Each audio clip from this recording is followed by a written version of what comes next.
పాలసముద్ర దర్శనం. అనంతమైన పాలసముద్రమది.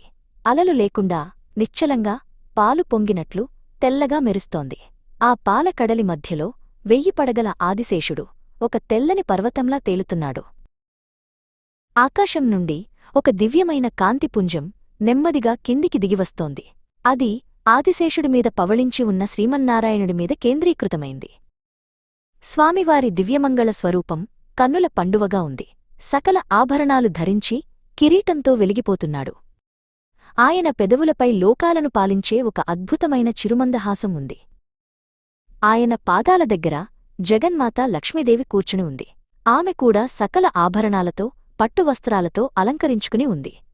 ఆమె ప్రేమగా స్వామివారి పాదాలను ఒత్తుతోంది. అమ్మవారి ముఖం పౌర్ణమి చంద్రుడిలా వెలిగిపోతోంది. ఆమె కళ్లలో అనంతమైన కరుణ, వాత్సల్యం నిండి ఉన్నాయి.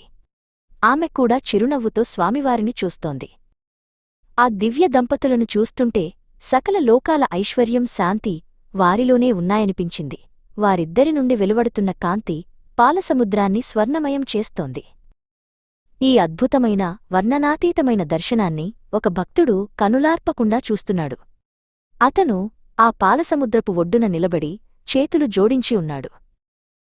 అతని కళ్లనుండి ఆనందభాష్పాలు జలజల రాలుతున్నాయి.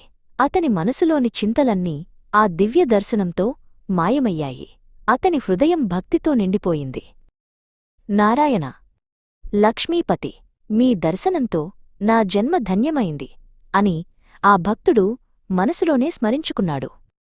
ఆ దివ్యస్వరూపాలు అతని గుండెల్లో శాశ్వతంగా నిలిచిపోయాయి. నెమ్మదిగా ఆ దృశ్యం మాయమైనా ఆ అనుభూతి, ఆ శాంతి ఆ భక్తుడికి జీవితాంతం తోడుగా నిలిచాయి. ఆ దర్శనం అతని జీవితానికి మార్గదర్శిగా మారింది.